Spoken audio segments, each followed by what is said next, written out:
Hello YouTuber family, કેમ છો? સૌને ગુડ મોર્નિંગ. જય શ્રી કૃષ્ણ. ગણપતિ બાપા મોર્યા. ચલો ભાઈ, સવાર 9 વાગી ગયા છે. ના સાસુ વાવના ગયા ને હો. અરે અમારા કોમ્પ્લેક્સમાં આપણે સમોસા વેચાણ હતા, એટલે થોડુંક ફેટ આમ ફૂલ થઈ ગયું હતું. આજે ની સમોસા કાલે વિસર્જન થઈ ગયું. હા, બધું શાક ઓછું કરે બે જવું. તો મારે પેલા સબ્જી લેવા જવું પડશે ભાઈ. માંડ સબ્જી રેડી થઈ જાય. બોલો, માંડ એમાં બની છે ભીંડી. ભીંડી બટાકી. ચલો હવે આરતી તો હું નહીં કરી શકું, બરાબર. ખાલી મસ્ત પેલા ફૂલ હાથ ચડાવી દો, फिर प्रस्थान करिए. लेट पर लेट हो रहा है, मौज भी कर रहे हैं. અને કાલે છે વિસર્જન સાંજે 5 વાગે, 4 વાગ્યાથી 5, 4 થી 6 ને હે 4 થી 6. હા, 4 થી 6 નું વિસર્જન રાખેલું છે. એટલે મેહોણાના જેટલા પણ હોય એ લોકો ભાવ ભર્યું આમંત્રણ છે, આવી જજો. અને શનિવારે તો ખાસ આવજો. શનિવારે તો ખાસ આવજો. શનિવારે 11 છે, 14 તારીખે. તો વિશાલ ફરાર કરાવવાનો. હા, બધાને ફરાર ખવડાવવાનો. શું સાબુદાણાની ખીચડી બધાને મોજે મોજ. કારણ કે ધન્વીનો બર્થડે છે. એમ કે ને આ ધન્વીનો બર્થડે છે 11. હા, એમ પોડ પાડ ને. હા, પોડ પાડી દીધો. 11 છે.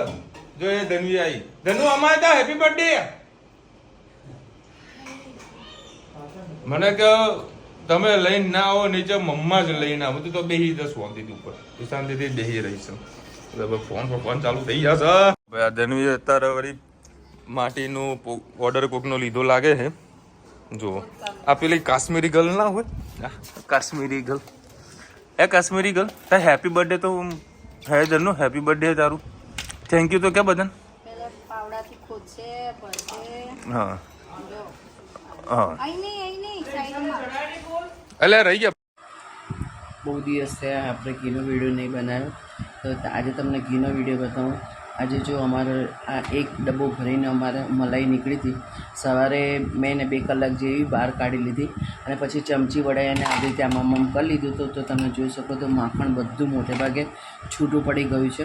હવે આપણે એને કઢાઈમાં નાખીને થોડીક વાર પાણી નાખીને મિક્સ કરીશું તો માખણ ઓટોમેટિક છૂટું પડી જાય. એટલે તમારે શું કરવાનું, જ્યારે તમારે ફ્રીઝરમાંથી કાઢો ડબ્બો ત્યારે 2 કલાક જેવું એને બહાર રાખવાનું અને પછી ગમે તે મિક્સર આવી મોટી ચમચી હોય કે ચમચી એને આવી રીતે કરીને ઊંચું નીચું કરશો ને તો તમારું માખણ બની જશે. પાછો 2 કલાક પાછું ફ્રીજમાં મૂકવાનું, ફ્રીઝરમાં નહીં મૂકવાનું. એટલે માખણ તમારું તમને નજીકથી બતાવું ઓટોમેટિક છૂટું પડી જશે અને સાઈડમાં પાણી તમને દેખાય છે. હવે આપણે કઢાઈયામાં લઈ અને થોડીક વાર હલાવીએ એટલે પાણી નાખીને એટલે આપણું માખણ છૂટું પડી જાય. એકદમ દાણેદાર માખણ થઈ ગયું છે. હવે આ બહુ ખાસ એને હલાવવાની આપણને જરૂર નહીં પડે, એટલા માટે એના અંદર અડધો ગ્લાસ જેટલું મેં પાણી નાખી દીધું. પાણી નાખી અને સરસ આપણે એને મિક્સ કરી રાખીશું. એટલે ઓટોમેટિક આપણું માખણ છૂટું પડશે. હું થોડીક વાર મોબાઈલ એક બાજુ મૂકીને હલાવી લઉં. આ રીતે આપણે કરવાથી શું વધારે આપણે હલાવવાની જરૂર નહીં પડતી અને હાથ પર નહીં દુખતા અને ટૂંકી પ્રોસેસમાં આપણું માખણ એકદમ સરસ છૂટું પડી જતું હોય છે. એક બેનનો વિડીયોમાં જોયો હતો, એના અંદર એને ઈનો નાખ્યો હતો. ઈનો નાખવાનું શું રીઝન હોય? ઓટોમેટિક માખણ તો છૂટું પડી જાય છે, તો ઈનો શું કરવા નાખવો પડે એ મને એનું કારણ ના સમજાયું. પણ હવે અમુક કોઈ વસ્તુ કે દહીં, ઈનો, સોડા કશું અંદર નાખવાની જરૂર નહીં હોતી. તમે આ રીતે ડબ્બાના અંદર જ થોડી 1-2 ચમચી વખત હલાય કરશો ને તો ઓટોમેટિક તમારું માખણ જલ્દી છૂટું પડે. પાછું ફ્રીજમાં મૂકી દેવાનું 2 કલાક અને પછી 2 કલાક પછી પાછું તમે કરશો ને તો આ રીતે તમારું માખણ એકદમ છૂટું પડી જશે અને પાણી છૂટું પડી જાય. જે દૂધ છે એનામાંથી નીકળે છે એ છૂટું પડી જશે. આપણે આના અંદર કશું નથી નાખ્યું એટલે આ દૂધનું આપણે બનાવીશું પનીર અને આ માખણમાંથી ઘી બનશે, ઘીમાંથી માવો બનશે. કેટલી વસ્તુ થતી હોય છે, એના અંદર આપણે કશું બીજું ફાલતુ વસ્તુ નાખી અને આ બધી મજા ના બગાડવી જોઈએ. અને જે વસ્તુ આપણને પ્રોફિટ અંદરથી મળતી હોય ને એનો ભરપૂર ફાયદો ઉઠાવવો જોઈએ. મારી બહેનોને તો એટલી જ રિક્વેસ્ટ છે કે આ રીતે આપણે બનાવીએ ને તો બધો આપણને ફાયદો લેવો જોઈએ. કારણ કે અઠવાડિયું 10 દિવસ આપણે મહેનત કરીને મલાઈ છૂટી પાડતા હોય તો પછી એને વેસ્ટ ના જવા દેવાય. એનું બધું જ ગુણ લઈ લેવા જોઈએ. એનું પાણીનો સારો એવો ઉપયોગ કરે. અને જે પનીર બનાવે એનામાંથી પણ જે પાણી છૂટું પડે ને તે પણ તમારે ઉપયોગમાં લઈ જ લેવું. ના હોય ને તો જેનું બોડી ના થતું હોય ને, કમજોર હોય ને, તે તમારે પાણી થોડું ઠંડુ થાય ને, એ પનીરવાળું પાણી જે તમે પનીર બનાવ્યું હું તમને આગળ બતાવીશ. તો શરીરમાં ઘણા બેનિફિટ આપણે એમાંથી મળતા હોય છે. એટલે એ પાણી આ માખણમાં જે આપણે ઘી બનાવીએ છીએ એનો બધું જ ઉપયોગ સારો એવો કરી લેવો જોઈએ. જોઈ શકો છો માખણ બધું સાઈડમાં આવી ગયું અને દૂધ એક બાજુ આવી ગયું. હવે જે આ જાડું દૂધ છે એનું પનીર પણ ખૂબ સારું થાય છે. બહુ પાતળું નહીં કરવાનું, પાતળું કરશો ને તો છૂછું આમ કણી થઈ જશે. અને સેજ ઘટ દૂધ હશે ને તો એનો ફોદો જેવું સારું પડશે અને પનીર સારું એવું પડશે. એટલે જો આ જોઈ શકો છો માખણ આપણું સરસ એક બાજુ થઈ ગયું છે અને પાણી પણ સરસ છૂટું પડી ગયું. આગળ તમને બતાવું. મેં દૂધ સાધારણ ગરમ કરી લીધું છે. આપણે આંગળી આમ દજાય ને એવું દૂધ ગરમ કરી લીધું છે. હવે એના અંદર 1-2 લીંબુનો રસ હતો એ આપણે નાખી દઈએ. બસ આ રીતે ફાડી દેવાનું. હજી જો કદાચ ના ફાટે તો તમારે બીજો લીંબુનો રસ ઉપયોગ કરવાનો, પણ રાહ જોવાની કે દૂધ ફાટે છે કે નહીં. ધીરે ધીરે ફાટી જતું હોય. બાજુમાં ઘી પણ બનાવવા મૂકી દીધું છે. માખણને કાઢી અને ઘી બનાવવા મૂકી દીધું છે.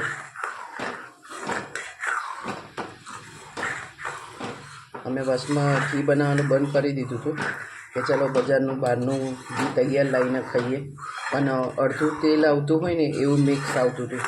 પછી કંટાળીને પછી આ પાછું મલાઈ કાઢવાનું ચાલુ કર્યું કે ભાઈ આપણું ઘરનું ઘી તો ખરું ચોખ્ખું, અંદર અડધું તેલ ખાવું એના કરતાં ચોખ્ખું આપણે ઘી આપણું પોતાનું ઘરનું ખાઈ શકીએ. અને હંમેશા સારું દૂધ લઈએ ને તેમાંથી મલાઈ પણ ખૂબ સારી એવી નીકળતી હોય છે. જોઈ શકો છો. હજી મારે એકાદ લીંબુ નાખવું પડશે. લીંબુ મેં 5-6 તોડ્યા પણ સારો રસ જ એટલો ના નીકળ્યો, તો કંટાળીને થોડું વિનેગર લઉં, 1 ચમચી જેટલું. એના અંદર થોડુંક પાણી નાખું તો આપણું છેલ્લું દૂધ સરસ એવું ફાટી જાય અને છૂટું પડી જાય.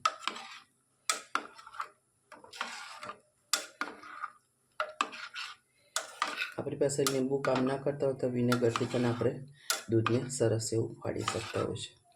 જોઈ શકો છો સરસ જરીક જ વિનેગરથી કેવું દૂધ ફાટી ગયું. 3-4 લીંબુ નિતારીને નાખ્યા પણ રસ જ ના નીકળો, એટલા કોતરા જ હતા. છેલ્લી આખરે મારે આને ઉપયોગ કરવો પડ્યો. સરસ આપણું દૂધ ફાટી ગયું છે. આ બાજુ સરસ આપણું ઘી પણ બની રહ્યું છે. હજી થોડું હલાઈ કરીશું તો તરત જ ઘી બની જશે. સરસ આવું મુલાયમ કપડું લેવાનું, નીચે પાણી જમા થાય એ રીતે. આ રીતે આપણે જે પનીર બનાવ્યું બધું પનીર આવી રીતે કાઢી અને અલગ કરી દેવાનું. આ પાણી ખૂબ જ ગુણકારી છે અને ફેંકવું નહીં. જેનું શરીર ના થતું તો એને આ પાણી પીવો ને તો પણ તમારી બોડીમાં ફરક દેખાશે. ખૂબ જ ગુણકારી છે. તમે ગ્રેવીમાં નાખી શકો, લોટ બાંધી શકો, કંઈ પણ કરી શકો. હવે જે આપણું આ પનીર બન્યું છે એને 2-3 પાણીથી સારું એવું ધોઈ નાખીએ. આપણું ઘી પણ સરસ થઈ જવાયું છે.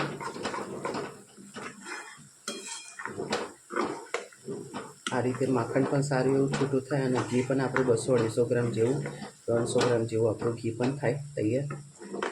બસ હવે ગેસ બંધ કરી દેવાનો, કારણ કે પછી વધારે પડતો તમે ચાલુ રાખશો ને, હજી કઢાઈ ગરમ છે એટલે એમને બસ બંધ કરીને તમારે આ રીતે એને હલાય કરી જવાનું. એટલે શું કે અંદર નીચેથી દુનાઈ ના જાય અને આપણાને માવો અને ઘી બંને ઉપયોગમાં આવે. એટલે હંમેશા આ રીતે છૂટું પડી જાય, કણી દેખાય એટલે ગેસ બંધ કરી દેવાનું. જોઈ શકો છો હજી પણ બબૂલ ઉઠી રહ્યા છે, જેને હજી અંદર ગેસ ચાલુ હોય એવું, પણ ગેસ મેં બંધ કરી દીધો. 10 મિનિટ સતત તમારે આ રીતે હલાઈ કરશો તો જે કંઈ કણી પડી રહી હશે તે પણ ઘીના ફોર્મમાં થઈ જશે અને માવો છૂટો પડી જશે અને ઘી છૂટું પડી જશે. બબૂલ બનવાનું બંધ થઈ જાય એટલે આપણે એને થળવા દેવાનું.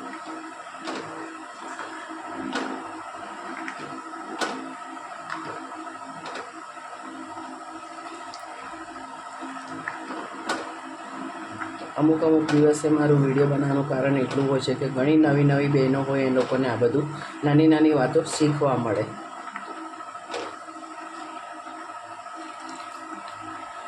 જોઈ શકો છો. હવે આ જે કણી કણી તમને ઉપર દેખાય છે એ બધી માવાના ફોર્મમાં છે. એ બધી હવે નીચે બેસી જશે. હવે એને ઘીને આપણે એને ઠરવા દઈએ. આ લીંબુનો રસ કાઢેલા લીંબુ છે. અમુક તો બહુ જાડી છાલ છે, તેમ રસ નથી નીકળ્યો. એને પણ અમે સંગ્રહ કરીને થોડુંક રાખી મૂકેલું હતું. હવે એને કેનનું મેં ઉકળવા મૂક્યું હતું. આપણી પાસે આવી રીતે બેકિંગ સોડા જૂનો પડી હોય એને ફેંકવાનો નહીં. આ રીતે ડિશવોશ બનાવવામાં આપણને કામ લાગતું હોય છે.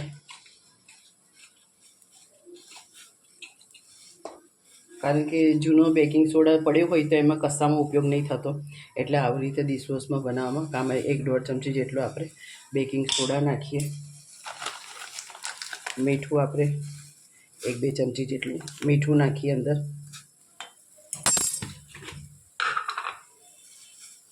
1 ચમચી જેટલો કપડાં ધોવાનો સોડા. હવે હું વિનેગર નાખીશ ને તો પાછું ફીણ થશે ને તો બધું ઉભરાઈ જશે.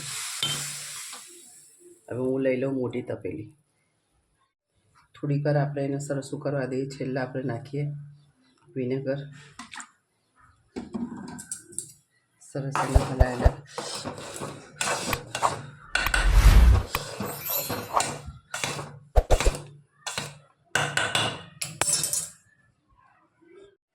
એલ્યુમિનિયમના, પિત્તળના, ઇસ્ત્રીના ગમે તે વાસણ હોય તે આનાથી ઘસવાથી એકદમ ચમચમાટ થઈ જતી હોય છે. જોઈ શકો છો તપેલી એકદમ ઉજળી ખાવા માંડી. દાગા પડી ગયા હોય તો સરસ થઈ જતો હોય છે. આપણે વેસ્ટમાંથી બેસ્ટ આ રીતે કરીને આ બીજી વખત મેં બનાવ્યું. પહેલાં પણ બનાવી અને ભરી રાખ્યું હતું. સારું એવો ઉપયોગ ન થયું.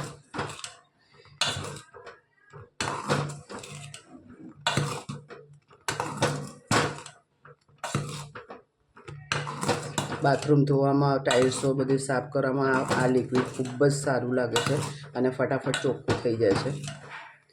આ રીતે તમે પણ બનાવજો. અત્યારે થોડીક વાર એને લીંબુને થોડા સોફ્ટ થવા દઈશું. પછી ઠંડુ પાડી અને એને ગાળીને એક બોટલમાં આપણે ભરી લઈશું. તમે પણ આ રીતે બનાવીને કોમેન્ટમાં અમને ચોક્કસ કહેજો કે તમારું લિક્વિડ કેવું થયું, તમને કેવી રીતે ઉપયોગ કરશે, સારું લાગ્યું કે નહીં સારું લાગ્યું, કોમેન્ટમાં ચોક્કસથી કહેજો. આજે તો હું થોડોક વહેલો આવ્યો છું એટલે હા જય ગણપતિ.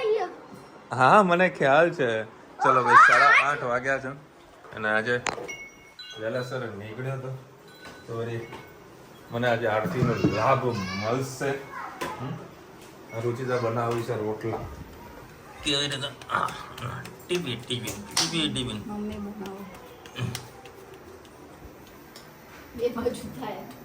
બે બાજુ રોટલા તો તવી તો એક મૂકી છે.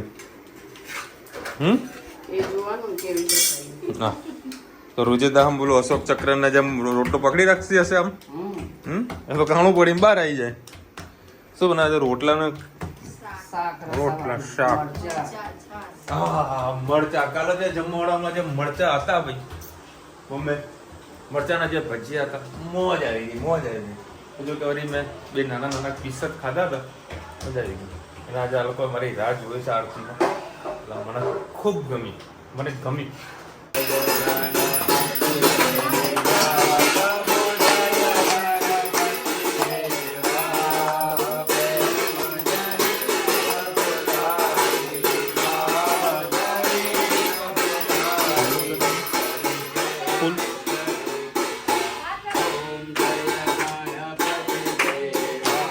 ચડે ને તમે મારા કેમેરા પર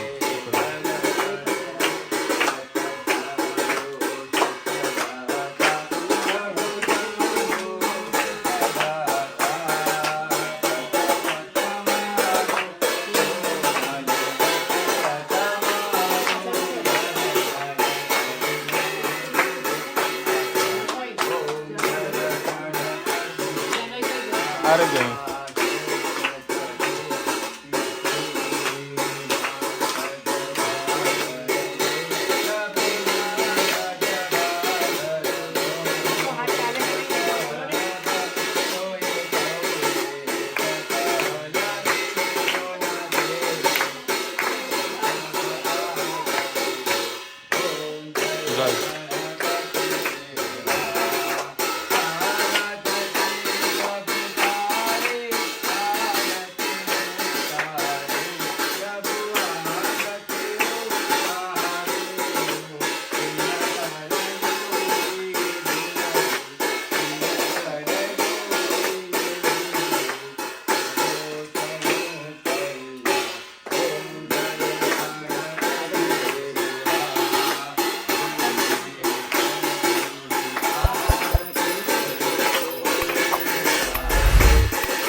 રોચિતા નાના ફોનની આદત પડાયેલી છે એ ધની મીઠો મીઠો ક્યાં ગયો હા મીઠો ક્યાં ગયો મીઠો મીઠો આ રહ્યો હા આયા શું કહેતો તો મીઠું શું કહેતો તો મીઠું ફોન ના મળે ભાઈ આ રહ્યો ના બતાવું ને જુવાન એકવાર હા હા ક્યાં કે મીઠું ચલો બાય ટાટા ટાટા ટાટા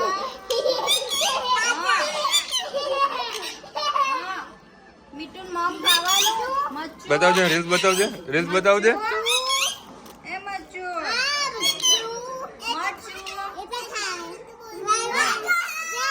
જો અહીંથી બધા લોકો ચાલતા જાય છે એવું તમને દેખાતું હશે અને લગભગ અંબાજીથી 110-115 કિલોમીટર ડિસ્ટન્સ છે અને સરસ રીતે બધા ચાલતા જતા હોય છે અને લોકો અહીં સેવા પણ કરતા હોય છે જો આ ભાઈ એકોમાં પાણીનો જગ લઈને ઊભા છે ખૂબ સરસ મજાનું આયોજન બધા કરતા હોય છે સ્વયંસેવકો ભેગા થઈને અમુક મંડળો હોય છે અમદાવાદના બી ઘણા મંડળો બધા આવતા હોય છે સેવા કરવા માટે કોઈ સફરજન ખવડાવે કોઈ કેળા ખવડાવે કોઈ પાકું જમવાનું ખવડાવે એ રીતે બધું અલગ અલગ લોકો જમાડતા હોય છે આ એક તમને આ જે હમણાં કેમ્પ આવશે ને એ આખું ચૌધરી સમાજનો છે આઈ થિંક ચૌધરીનું આખું ગ્રુપ છે બરાબર છે ને હા ચૌધરી છે ને બરાબર આખા ગામના બધા ભેગા થઈને ફાળો સાથે રાખી ફાળો લઈને હવે સંઘનું આયોજન કરતા હોય છે અને આ જેટલી બી બાલ્કની ને અપરની ટિકિટો લઈને બેઠેલા છે એ બી અમારા જેમ જોવા માટે જ આવેલા છે આ બધી જો છોટા હાથી ને બધું સાધનો લઈને નીકળતા હોય છે કોઈ સંઘ લઈને નીકળે કોઈ ઇન્ડિવિજ્યુઅલ નીકળતું હોય છે બહુ મજા આવે એમ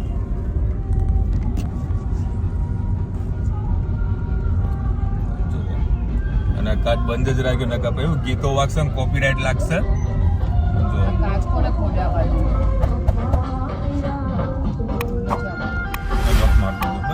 જો અત્યારે છાસનું વિતરણ થઈ રહ્યું છે અને બી પ્યોર આમ એક વાર છાસ તો ગ્લાસ પીઓ આમ તમે ધરાઈ જાય એવો છાસ હોય રગડા જેવી છાસ પપ્પા તમે પાણીનું નામ લીધું ને ત્યારે મને પાણીનું તાસ બી આવી ગયું હા ને તને તો બધું આવી જાય